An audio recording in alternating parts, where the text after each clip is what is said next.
اهلا بيك يا صديقي، جالك النهارده بانمي جديد وعجب ناس كتير قوي الفتره الاخيره. انمي مليان غموض وسحر واكشن واثاره، وان شاء الله هيعجبك. بس قبل ما نبدا ما تنساش كوبايه الشاي الجميله بتاعتك، وطبعا بعد ما تصلي على النبي في التعليقات وتدعمنا باللايك الجميل وتشترك في القناه. والشبيك لبيك مارد الانمي بين ايديك. بتبدا قصتنا في عالم سحري غريب بيعيش فيه 9 اعراق مختلفه، هما التنينيون والالف والاقزام والاوني والشياطين والالف المسلم والكنتور والوحوش. وفي قاع الهرم ده بيجي البشر يا صديقي. لا وكل دول عايشين مع بعض يا اخي، ده احنا البشر محدش فينا طايق التاني. وبتبدا حكايتنا بطفل كحيان اسمه لايت بيودع اهله وبيسيبهم وبيسافر عشان قرر انه يكون مغامر علشان يجيب لهم فلوس كتير ويعيشوا معيشه مرتاحه. فبيقرر انه يروح يسجل اسمه في نقابه المغامرين، وفي الطريق الاعراق التانيه بتعامله اسوأ معامله علشان هو بشري. وبيوصل مقر النقابه وبيسجل اسمه، فالبنت اللي هناك بتعرفه انه يكون مغامر من الفئه اف، والرتبه دي بتكون اقل رتبه هناك. فبتساله ايه هي الموهبه اللي عنده، فبيقول لها السحب الغير محدود. فبتقول له يشرح لها اكتر عنها، فبيطلع لها حاجه كده وبيدوس عليها فبتلف وبتطلع له بطاقه فيها شيء عشوائي، فطلع لها منها شوكه معوجه. فقال يجرب تاني، طلع له تفاحه بايظه، والمره اللي بعدها طلع له رغيف عيش. فالبنت بتقرر ان فعلا ان الرتبه اف هي الانسب لواحد معفن زيه. فالحماسه بتكون واخداه وبيسالها ايه المهمات المتاحه ليه عشان يبدا فيها فورا. فبتشاور له على اللوحه اللي مكتوب عليها المهمات السهله، ولكن اللي ربنا يكسفه ما كانش بيعرف يقرا، وفي العالم ده بيكون معدل القراءه بين البشر قليل جدا. فبتقراها له، وبتكون المهام المتاحه ليه بسيطه زي قطع الخشب وجمع الحطب، وفلوس المهمات بتكون قليله جدا جدا، ولكنه بيكون متحمس جدا وبيوافق. وبعد يوم طويل من الشغل المرهق بيكون يدوب قبض تمن نومته، ولكن حتى دي مش بيتهنى عليها، وبيطلع عليه بلطجيه من الوحوش بيثبتوه وبياخدوا الفلوس منه وبيضربوه وبيسيبوه على الارض وبيمشوا.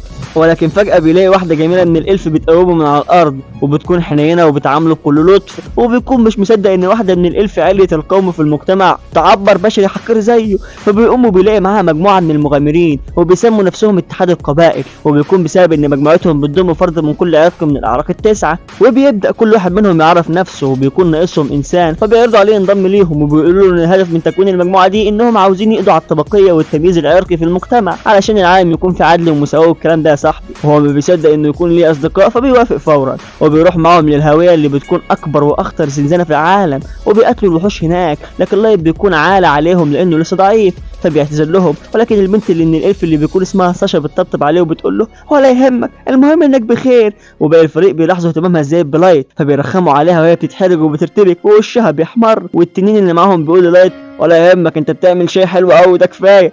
وبياخدوا لايت وبيدخلوا في مكان ابعد جوه الزنزانه، وفجاه وبدون اي مقدمات بيقولوا له احنا خلاص قررنا نطردك من الفريق. فلايت بيستغرب جدا وبيكون مش فاهم ايه اللي بيحصل بالظبط، وبيكون مش فاهم هو عمل ايه، وهم بيحتقروه جدا وبيهنوه بكلام وحش لمجرد انه البشر. فلايت بيقول لهم انتوا اكيد بتهزروا، انتوا من شويه كنتوا لطاف جدا معايا وكنتوا بتعاملوني كويس، ايه بس اللي حصل؟ فبيقولوا له انهم كانوا بيمثلوا عليه عشان ينضم ليهم لان رئيسهم لاحظ موهبته الغريبه، وكانوا فاكرين ان هو المايسترو الاسطوره اللي بتحكي عنه. ولكنهم لما بيلاقوا ان موهبته ملهاش اي لازمه وبيلاقوا انه مجرد بشري حقير عادي، فبيقرروا انهم يطردوه من الفريق. وهو بيكون مش فاهم اي حاجه من الكلام ده ومش مستوعب اللي بيحصل، وهم بيقرروا انهم خلاص هيقتلوه. فبيجي من وحش عليه وبيضربه في وشه بمخالبه الحاده، ولايت بيتخض من منظر الدم وبيطلع يجري، ولكن ساشا بتسيبه بسهم في رجليه فبيقع، والوحش بيروح يكمل عليه وبيقعد يشوط فيه. فبيقولوا له خلاص كفايه كده، احنا متفقين اننا هنقول انه مات بالصدفه بسبب هجوم مفاجئ للوحوش.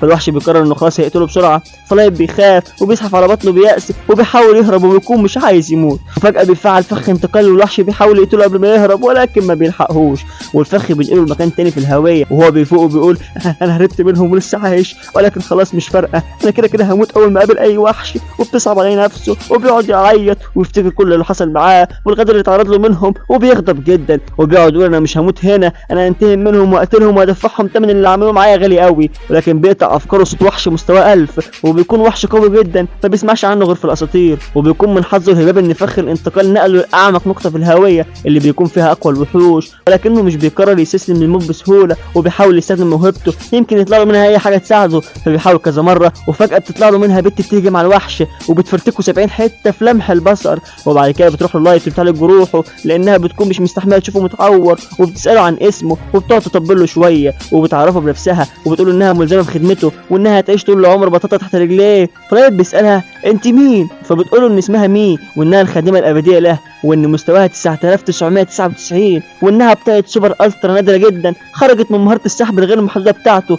فبيقول لها ازاي؟ ده انا قدره السحب غير المحدوده بتاعتي مالهاش اي لازمه وما بتطلعش غير حاجات معفنه، فازاي طلعت واحده زيك بالقوه دي؟ فمي بتستاذنه وبتستخدم قدراتها في التقييم عشان تشوف تفاصيل قوته، فبتتصدم من قوته وبتعرف انه يقدر يستخدم مهارته دي لعدد لا نهائي من المرات، وان نسبه الحصول على بطاقات نادره بتعتمد على كثافه المنى المحيطه بيه، ودي بتكون قليله جدا في السطح، واللي خلاه يقدر يسحب بطاقه نادره جدا زيها انه موجود في اعمق مكان في الهويه، ونسبه المنى هناك عاليه جدا. وبتقول له انت شجاع جدا عشان تقرر تشق طريقك لحد هنا لوحدك كمان، وكمان تسحب بطاقتي، لان بقدراتك الحاليه لو قتلت اي وحش ممكن تموت. لكنه بتصعب عليه نفسه وبيعيط وبيقول لها دي مش الحقيقه، انا كنت مع مجموعه لكنهم غدروا بيا وخانوني ورموني بالسهام وكانوا هيقتلوني، وقالوا على ميسي انها ميزه تافهه، وقالوا عليا بشر حقير. وبيقول لها انه بس كان عاوز يجيب فلوس عشان يساعد عيلته، وانه حس بالظلم والالم من معاملتهم البشعه عليه لمجرد انه انسان، وبيقعد يقول لها انه هيدفعهم الثمن غالي ومش هيهدى لما ينالوا عقابهم اللي عملوه معاه. فمي بتواسيه وبتقول له خدامة زي مش هتقدر تفهم حجم معاناتك، ولكن انا قوتي كلها تحت امرك واللي تؤمر بها اعمله، اديني الامر بس وانا هجيب لك رسم متعلقه على الرماح تحت رجليك. ولكنه بيقول لها لا ما ينفعش تعملي كده، هم اخدعوني وضربوني لحد ما فقدت الوعي وكانوا هيقتلوني، ولكن كل ده كان بسبب اني ضعيف، فانا عاوز اكون قوي عشان اقدر اخد حقي منهم بدراعي واخليهم يتعذبوا كلهم. فمي بتقول له طالما دي رغبتك فانا خدمتك وهساعدك تحققها وقوتي تحت امرك. فلايت بيشكرها وبيقرر انه بيستخدم ميزه السحب الغير محدود تاني عشان ياسس منطقه قويه تساعده على الانتقام من اللي اذوه. وبعد كده بنلاقي لايت بيتمشى في قصره والخدامات عاملين له ممر شرفي وبيمدحوه وبيكونوا هيطيروا من الفرحه وبيفضلوا يتكلموا كتير. فمي بتقول له لايت تسمح لي تسكت ولاد الرغايه دول؟ فلايت بيقول لها يا ست هم بس معجبين سيبوهم مش مشكله ما تبقيش قطعه ارزاق. وبيقرر لايت يطلع الشارع يصبح على شعبه عشان يشوفهم محتاجين ايه ويفرحوا جدا لما بيشوفوه. وبيقول لي مين عدد السكان زاد قوي خلال ال3 سنين اللي فاتوا وانهم محتاجين يراجعوا النظام كله، وبيبدا يسالها عن اللي بطاقتهم 9999 وبيبدا واحده اسمها اوكي. فمي بتقول له انها كانت بتمسح في المحيط العلوي للهويه وبترسم خرائط عشان تعرف تتعامل مع الوحوش اللي مالي الغابات اللي حوالين الهويه. وبعد كده لايت بيسالها عن واحده كمان اسمها ايلي. مي بتقول له انها اشتغلت على تطوير سحر جديد يمشي مع خطته العظيمه. وبعد كده لايت بيسال عن واحده كمان اسمها نوزانا. مي بتقول له انها قامت بعمل دوريات حوالين القطر لانها متميزه جدا في القتال القريب، وهو بيقول ان نوزانا دي مسليه ووجودها ممتع. وبعد كده وهم ماشيين بيقابلوا واحد اسمه جاك، واخيرا شفنا ذكر في الانمي ده غير لايت، وده بيكون بطاقته من الفات 7777. ومي بتكون متضايقه بسبب انه بيقول لايت حاف من غير سيدي. فلايت بيقول لها جاك زي اخويا الكبير مالكيش دعوه انت، فهي بتتضايق. وبعد كده بيروح مع جاك عشان يتدربوا وبيقول لجاك مش هتهون معاك النهارده. فجاك بيقول له يا عم هات اخرك. فلايت بيهجم عليه بكل قوته وبيضربه ضربات قويه جدا في بطنه. فجاك بيقول له يا عم ده شويه انت متحمس كده ليه؟ انا لو حد غيري خد اللكمه دي كان هيموت فورا. وبعد كده بيرجعوا بيكملوا تدريب وبينتقل بينا المشهد للبنت نوزانا اللي بتكون ماشيه بتغني ومبسوطه جدا انها بتنفذ اوامر سيدها لايت، وباقي البنات بيكونوا معجبين بيها جدا وبالدوريات اللي بتعملها عشان تحميهم وتامنهم، وبيطلبوا منها طلب تعمله عشان خاطرهم وهي انها تروح تتفقد غرفه لايت. فبتروح وبتتفاجئ انها بتلاقي مي هناك وبتقول لها انت ايه اللي جابك هنا؟ فمي بتكتبك وبتقول لها انا بس كنت بنادى في الاوضه لان زي ما انت عارف ان الخدامه ما ينفعش تبقى قاعده من غير شغل حتى لو سيدها مش موجود. فلوزانا بتسيبها وتدخل وبتلاقي السلم متبهدل كان كان حد قاعد يتقلب عليه ويشم في المخدات. ميدي شكلها مستاهله برضه وبتحور على نوزانا وبتقول لها ان دي طريقه خاصه لها في التنظيف ومش هينفع تقول لها عليها ان ده سر مهنتي. ونوزانا العبيطه بتصدق وبتنبهر بيها وبتقول لها انت فعلا بتثبتي جدارتك وتستحقي تكوني اول واقوى استدعاء لسيد لايت. وبتطلع لميرا رسائل للخدامات اللي كانوا باعتينها لها معاها وبيكونوا متضايقين جدا من احتكار ميل تنظيف غرفه لايت وبيكونوا عاوزين ان الكل يبقى ليه حق في تنظيف اوضته. يا لهوي لايت بيحقق احلامنا يا شباب. وكمان بيكونوا عاملين حمله تمرد عليها عشان يشيلوها من منصب رئيس الخدم. فمي بتقول لها ما تقلقيش يا نوزانا انا بصفه رئيس الخدامات هتولى بنفسي معالجه مشاكل الخدامات دي، وبتديها بقشيش. فنوزانا بتفرح جدا وبتقول لها لو احتجتي مني اي حاجه تندهي عليا بس. وبتقرر انها تاخد بعضها وتروح تصرف الفلوس وبتنزل السوق وبتشتري حليب وحاجه اسمها دورياكي وبتمشي. وفجاه بتقابل اوكي وبتقعد تسالها عن مهمتها في استكشاف الغابات اللي في السطح، لكن بنلاقي اوكي كل اللي على لسانها مياو مياو وبتستعمل دايما على انها قطه. ونوزانا بتكون مش فاهمها زي ما لايت بيفهمها وبتقعد تسالها اسئله كتيره زي ايه الصعوبات اللي واجهتها ولو قابلت وحوش قويه هناك ولا لا. فاوكي بتقاطعها وبتقول لها انها خلصت جزء كبير من الخريطه اللي مي طلبتها منها ورجعت بس عشان تسلمها. فلوزانا بترخم عليها شويه وبعد كده بتقول لها اشوفك بعدين بقى عشان انا لسه في دوريه. وبتسيبها وبتمشي وبتروح عند العرش بتاع لايت وبتقعد عليه وبتكسر التمثال اللي دس عليه بالغلط. فبتخاف جدا وبتسلبه وبتطلع تجري. وبعد كده بتروح لتدريب جاك ولايت وجاك بيقول له لايت كفايه بقى يا عم يلا نروح نستحمى. وبيقعدوا يرغوا وهم قاعدين في الجاكوزي وجاك بيقول للايت انه اتقن بشكل كبير جدا كيفيه استخدام جسمه كسلاح وانه عدد قليل جدا دلوقتي اللي يقدروا يقاتلوا في الهويه وعددهم على السطح اقل كمان. فلايت بيقول له انه مش هيتهاول لحد ما يحقق انتقامه. وبنرجع لمين اللي بتكون السادة الخدامات اللي كانوا عاوزين ينقلبوا عليها وبيكونوا واقفين قدامها مرعوبين. فبتكرر لهم الرساله بتعاتبهم فيها فبيعتذروا لها وبيقولوا لها احنا احنا بس لقينا عليكي اعباء كتير، فقلنا نخففها عنك شويه. فمي بتقول لهم ان مطالبهم مرفوضه، ومن دلوقتي هتكلفهم بتنظيف الممر المؤدي لقاعه العرش وبشكل يدوي، وكلهم بقوا مش عارفين هيعملوا ده ازاي. وبتقول لهم شدوا حيلكم كده وهتقدروا، طريق ال1000 ميل بيبدا بخطوه. وبتقول انها هتروح في مهمه لسطح تبع لايت، وعاوز الشغل يفضل ماشي في غيابها زي وجودها بالظبط. وبعد كده بنتنقل لنوزانا اللي بتكون في السوق وبتقابل ايلي. فنوزانا بتقول لها ايه اللي جابك هنا؟ مش انت عندك تفتيش؟ فايلي بتقول لها ان الدنيا ماشيه فل، عشان كده عندها وقت تعمل اللي هي عاوزاه. وبتقعد تقول على نوزانا غبيه، فنوزانا بتقول لها انها مش غبيه وانها حافظه جدول الضرب كله. ولكن بنتفاجئ يا صديقي انها حتى مش حافظه جدول الواحد، وبيقعدوا يتخانقوا مع بعض شويه. وايلي بتغيظ نوزانا وبتقول لها انها قعدت تشرب الشاي مع لايت من كام يوم عشان توريه تقدم خططهم، وبتقول لها انها المره الجايه هتتعشى معاه لوحدهم. ونوزانا بتتغاظ جدا وبتكون عاوزه هي كمان تشرب الشاي معاه. ايه يا عم هو توم كروز؟ وفي الاخر نوزانا بتقول لايلي انها لو احتاجت مساعدتها بتقول لها بس، وبتمشي وبتسيبها عشان تكمل دورياتها. وبيكون مفيش حد فاهم دماغ البت دي خالص. وبعد كده بنرجع للخدمات اللي مع عاقبتهم، واللي بيكونوا متضايقين جدا من عقاب مي ليهم ومش بيكونوا مستحملين، وبيقولوا انهم من حقهم يشتكوا وان مفيش اي غلط في الشكوى، وان رئيس الخدمات هي اللي ظالمه ومستبده، والحوار ده كله معمول عشان هم غارين منها وعاوزين ينضفوا اوضه لايت. مفيش اتفهم من كده يا صديقي. وبنعرف ان لايت فضل مع مي 3 شهور لوحدهم لحد ما استدعوا ويكي، وبيكونوا غارين جدا وبيقعدوا يتكلموا عليها. ولكن لحظهم النحس بتسمعهم وبتدخل تقول لهم في ايه بقى؟ كنتوا بتتكلموا في ايه؟ فبيرتبكوا وبيقولوا لها انهم كانوا حاسين بالغيره منها عشان هي كانت محظوظه انها قعدت معايا 3 شهور. يا جدعان ده لو قاعده مع دول التربى مش هيحصلها كده. فهي بتقول لهم ان لايت طول ال3 شهور دول كان بيقضي وقته في قراءه الكتب والتدريب على الفنون القتاليه، وما كانش فاضي يعمل اي حاجه شمال من اللي في دماغهم. الله عليك يا عم لايك وعلى ايمانك. وبتقول لهم انا اللي جابني هنا هو اني حسيت اني كنت قاسيه معاكم،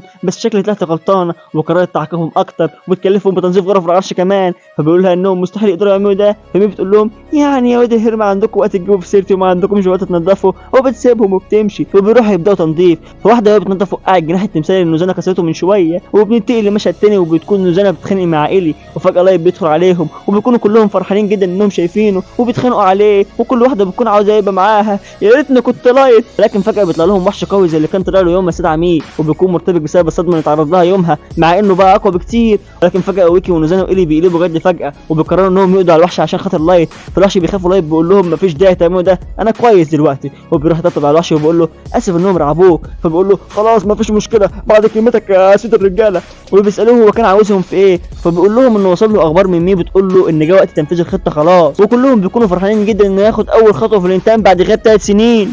وبعد كده بننتقل لقرية الوحوش على السطح، وبيكون هناك الوحش اللي كان عاوز يقتل لايت واللي بيكون اسمه غارو، وبيكون ماشي في الشارع والكل بيهتف له وبيعاملوه معاملة الابطال. وهو معدي بيشوفوا انسان واقف بياكل من الزبالة لكن مش بيسيبه في حاله، وبيروح يضربه وبيتف عليه وبيقول عليه بشري حقير. وبعد كده هو واتباعه بيدخلوا حانة وبيقعدوا يشربوا وياكلوا وبيطبلوا حتى على طريقة الشرب.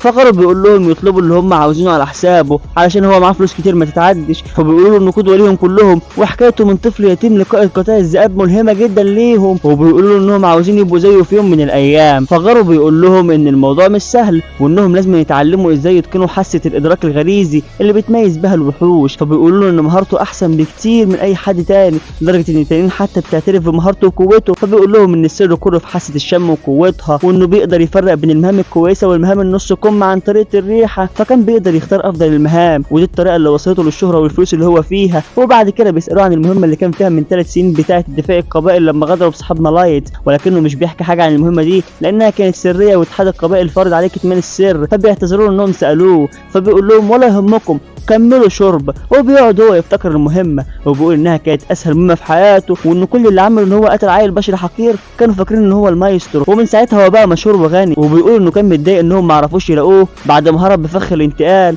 لكن بيكون فاكر انه كده كده ما كانش هيقدر يعيش، ولكنه بيكون فاكر انه كده كده مش هيقدر يعيش وهيطلع له اي وحش ويقتله. وبيقعد يسال نفسه يا ترى مين المايسترو اللي كان كل العالم بيدور عليه، ولكن بيقول ان احسن له ما يسالش نفسه كتير وما يخليش الفضول يدمره. وبيطلب حاجه يشربها تاني عشان بيكون لسه عطشان. ولكن فجأة مي بتدخل عليهم وبتقول لهم اسفة على مقاطعة حفلتكم، وبتعرفوا على نفسها وبتقول انها مي خادمة لايت المخلصة، وان لايت مفقود من زمان وما تعرفش مكانه وبقالها فترة بتدور عليه. وبتقول له ان لايت من سلالة نبيلة من عائلة القوم، ولكنه بيكون مش مصدقها ومش مقتنع ان الصعلوك اللي اسمه لايت ده من سلالة نبيلة. فمي بتقول له انها مش هتقدر تقول تفاصيل اكتر من كده، فيا ريت ما يسالوش كتير. فغرب بيقول لنفسه ان الكبار في اتحاد القبائل دوروا في كل حاجة تخص لايت وما لقوش موضوع انه من عائلة نبيلة ده خالص، لكنه بيقول ان البت دي لو طلعت صادقة هيكسب فلوس كتير. فبقول لها انا برضو مش قادر اصدق مصدق كلامك. فمي بتقول له انا لفيت العالم كله وبدور على لايت، وفي الاخر عرفت ان هو انضم لمجموعه مغامرين وانه راح مهمه معاهم في الهويه ومات هناك. فغارو بيقول لها طب انت عايز ايه دلوقتي؟ فمي بتقول له انها عاوزاه يروح معاها للمكان اللي لايت اتشاف فيه اخر مره عايش. فغارو بيقول لها بس دي مهمه خطره جدا. فمي بتقول له عارفه ومستعده ادفع لك كل اللي انت عاوزه، وبتفتح له شنطه فيها 3 سبايك ذهب. فكل اللي حواليه عينهم بتلمع من الذهب، ولكن هو بيكون شاكك ان ده فخ، ولكنه بيقول في الاخر انها مجرد بشريه مش هتشكل عليه خطر، ولو لقى اي نكشه هيخلص عليها بسهوله. فبيوافق وبيقول لها انا مش هاجي معاكي علشان خاطر الذهب لا سمح الله، انا هاجي معاكي بس عشان لايت ده كان عزيز عليا قوي وكان اكتر من اخويا. وبيقول لها انه زعيم قبيله الذئاب وانه هيجمع اقوى رجاله عنده ويروح معاها اصعب المتاهات المعروفه في الهويه. فبتشكره وبياخد الرجاله وبيروح معاها في الطريق، وبيكون باين عليهم التعب والارهاق، وغارو مش بيكون ناويها على خير. فبيفضلوا ماشيين لحد ما بيوصلوا للمكان اللي المفروض لايت مات فيه. وغارو بيقول لي منهم كانوا هنا وهجم عليهم قطاع من الوحوش ولايت اتصاب اصابات بالغه، وبعدها في فخ انتقالي اتفعل ومن بعدها ما لقوش لايت.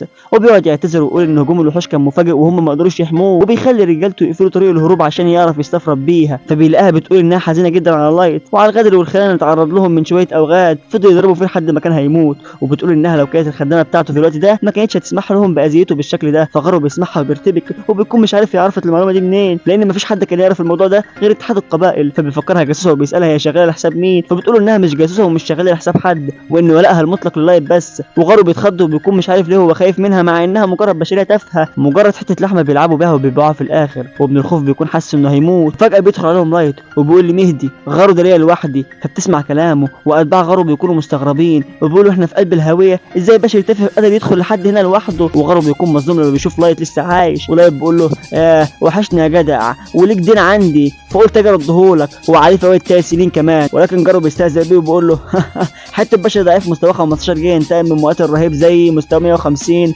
وبيقعد يقول على البشر اغبياء. وبيقول للايت انا مش عارف انت فضلت عايش ازاي لحد دلوقتي، لكن غلطتك انك ظهرت تاني قدامي علشان انا لما اقتلك واشيل جثتك هكون ملك الوحوش بالكامل. فلايت بيقول له انت ما عندكش فضول تعرف انا ازاي نجيت من الموت وايه علاقتي بمين؟ فغارو بيقول له انا مش عارف ايه هو مقدار قوه صديقتك المرعبه، ولكن مش مهم، مجرد 2 بشر تافهين مش هيعملوا حاجه قدام قطيع وحوش زينا، ده غير ان كل رجالتي اللي هنا قوتهم اعلى من 130 وهنخلص عليكم بدون اي رحمه. انت مجرد انسان عادي ومستك ملاش اي لازمه، واكيد انت نجيت بالصدفه والبيت دي هي اللي انقذتك. فلايت بيقول له كلامك مش غلط قوي. فغارو بيأمر رجالته يهجموا عليه، ولكن فجاه مي بتطير راس 2 منهم في لمح البصر وبتقول لهم اي حد هيقرب من لايت هيدفع ثمن راسه. فلايت بيشكرها وبيقول لها تروح تقفل المخرج وراهم عشان ما حدش يهرب، والكل بيكون واقف مصدوم مش مصدق اللي بيحصل. وغارو بيقول لهم دي مجرد هجمه غادره ومش هنسمح لهم يهزمونا بمجرد خدعه رخيصه زي دي. فلايت بيقول له زي ما انت يا جارو ما اتغيرتش وفاكر ان البشر اقل منك، طيب عمرك ما فكرت فيهم انهم ممكن يكونوا هم الاقوى؟ فغارو بيقول له ما تضحكنيش، البشر مجرد ضعفاء ما لهمش اي لازمه وعندهم قدر تافه من المانع، انتوا مجرد كمامه في العالم ده. وبيقرروا مقدار قوته اللي بتكون 158 وبيقول له افتح عينك وبص كويس دي القوه الحقيقيه. فلايت بيقول له ان مستويات القوه اللي الاعراق بتوصل لها مختلفه اختلاف كبير، وده اللي خلى فيه تمييز عنصري وكراهيه ضد البشر. فغارو بيقول له ده شيء بديهي، احنا في قمه السلسله الغذائيه ومستوانا اعلى منكم بكتير. فلايت بيحرجه وبيقول له طب ازاي تقدر تشرح ان في 2 من رجالتك دماغهم طارت دلوقتي؟ فغارو بيتحجج وبيقول له تلاقي استخدمت اي اداه سحريه او اي حاجه من الحاجات الخايبه دي. وبيلاقي ان لايت واقف وبيبص له بهدوء، فالنظره دي تستفزه وبيقرر يهجم عليه هو ورجالته، ولكن لايت بيضربهم وبيهزمهم بكل سهوله من غير حتى ما يعرق. وبيقول لغارو ايه انت خلاص استهزمت بالسرعه دي؟ فغارو بيقوم بالعافيه وبيقول للايت ما يبصلوش باحتقار كده علشان هو احسن من بشري غبي زيه. وبيطلع كره سحريه وبيقول للايت انه هيشيل الابتسامه دي من على وشه وهيخليه يجيب له تبول لا ارادي من الخوف، وبيرمي الكره السحريه على الارض عشان يستدعي وحش المان الفرنيز، وده بيكون وحش قوته 500 وبيكون الورقه الرابحه بتاعت غارو لما بيقع في ورطه. فلايت بيقول له مستواه 500 بس، ده وحش ضعيف قوي. فغارو بيبتسم وبيقول له ايه مين اللي ضعيف يا ابني؟ هو الخوف خلاك اتجننت ولا ايه؟ وبقول له يلا انا عايزك تترجاني عشان اسيبك تعيش، عيط واصحى على الارض واطلب مني اعفو عنك زي ما كنت بتعمل من 3 سنين. فلايت بيقول له كان فيه خلص، طب انا واقف مكانك اهو يلا هات اخرك. فغارو بيقول له يعني انت فاكر نفسك كده حلو؟ طب انا هخلي الوحش ده يمحي وجودك من الحياه نهائي. وبيهجم عليه بهجوم زي الوحش الناري، وبيكون هجوم قوي جدا مجمع قوه الوحش كلها في ضربه واحده كفايه تحول اي انسان لرماد في لمح البصر. ولكن غارو بيتصدم لما بيلاقي لايت واقف مكانه والضربه ما اثرتش فيه، وان عنده قوه تكفي صد هجمه وحش مستواه 500 وكلهم بيبقوا مرعوبين. ولايت بيقول جه دورنا بقى دلوقتي، انت بتضحك على الناس ومسمي كلبك التعبان ده فرنير، انا بقى هوريك الحقيقي منه. وبيستدعي ذئب فرنير اسطوري قوته 9000 وبيأمره يقتل الذئب بتاع غارو، فبينفخ فيه بس نفخه بسيطه بيجمده وبعد كده بيتكسر زي 100 حته ازاز. ساعتها غارو بيقعد مذهول من اللي بيشوفه وبيصدم ان لايت عنده وحش يقدر يقضي على وحش قوته 500 بكل سهوله. ولكن لايت بيقول له انا كان ممكن اقضي على وحشك بنفسي عادي، وبيكشف له عن قوته اللي بتكون 9999. ساعتها غارو بيتوهم لانه بيكون فاكر ان اقصى حد لقوه البشر هو 100. وبيقول له لايت انت بس اكيد مش حقيقي صح، لان شكلك زي ما هو ما اتغيرش من 3 سنين، اي انسان طبيعي كان شكله هيتغير بسبب السن. فلايت بيقول له انا بستخدم صور الشباب اللي بيمنعني من التقدم في السن، وبستخدمه برضه عشان ما انساش الالم والغضب واليأس اللي حسيت بيهم ساعتها في ذاكرتي. وهنا غارو بيدرك خلاص ان ده لايت الحقيقي، وبيعرف انه اضعف منه بكتير، وانه خلاص ميت لان لايت مش هيسامحه. فبيقعد يتواصل لايت وترجاه يسامحه. ايه يا عم مش كنت عامل فعلا ترجمنا من شويه؟ وبيقول له انه ما كانش في ايده حاجه غير انه ينفذ اوامر الاتحاد، وبيقول له انا ما كانش قصدي اذيك، حتى اللي حصل النهارده كان من تدبير شويه البهايم اللي واقفين دول. وبيرمي التهمه على رجالته، وبيقول لايت انا بعترف اني خنت ثقتك، فاروق سامحني وافتكر حتى الاوقات الحلوه والاشهر والملح اللي ما بيننا. وكل رجالته بيقعدوا يقولوا عليه جبان. فلايت بيقول له انا عاوز اعرف منك شويه معلومات. فغارو بيقول له خدامك يا سيد الناس امر. فبيطلب منه لايت انه يحكي له كل اللي يعرفه عن المايسترو. فبيقول له ان كل اللي يعرفه انهم بيدوروا عليه مش اكتر. فلايت بيقول له وليه الحكومه كل اللي شغالها انها تلاقيه؟ فبيقول له والله ما عنديش فكره. فلايت بيقول له طب ليه حاولتم تقتلوني بمجرد ما عرفتم اني مش المايسترو؟ فغارو بيقول له والله ما اعرف حاجه. فبيقرر لايت انه يسال رجالته، ومع انهم ما يعرفوش حاجه بيقولوا انهم عارفين، عشان فاكرين انهم لو جاوبوا على السؤال ده هينجوا. ولكن ساعتها ميت تيجي عليهم بخد حده بتقطعهم 100 حته وبتخلص عليهم، وبتقول اي حد هيحاول ياخد على لايت هيكون عقاب الموت. وغارو بيكون هيموت من الرعب. فلايت بيقرر انه يساله سؤال اخير وبيقول له بالقوه اللي انت شفتها مني دي شايف اننا نقدر ننتصر في حرب ضد السطح؟ فبيرد غارو بعد ما خلاص عملها على نفسه بالقوه دي تكفي كل صالحك كملك،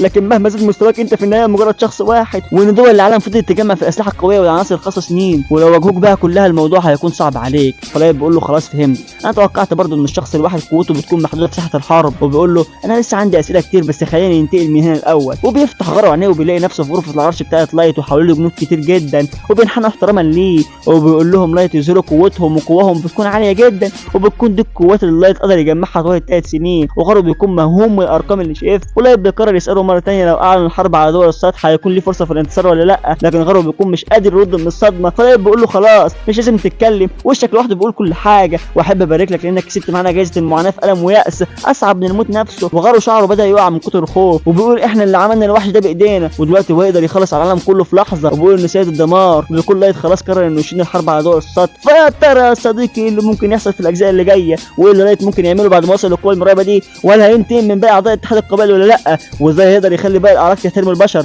كل ده واكتر يا صديقي انا هنعرفه في الاجزاء الجايه. فما تنساش يا صديقي بعد ما تصلي على النبي اشرف الخلق في التعليقات وتذكر الله وتعمل باللايك الجميل وتشترك في القناه وتفعل زر الجرس عشان يوصلك كل جديد وما تفوتش حاجه من الفخامه. واسف عن انا بقطع، ان شاء الله كل يوم 4 هيبقى في فيديو جديد. حاولنا نظبط نفسنا بعمل محتويات كتير والله، ومن جامعه لشغل لدراسه، والله العظيم يا جدعان طالع عيني. وشبيك لبيك نرد الانمي كان بين ايديك.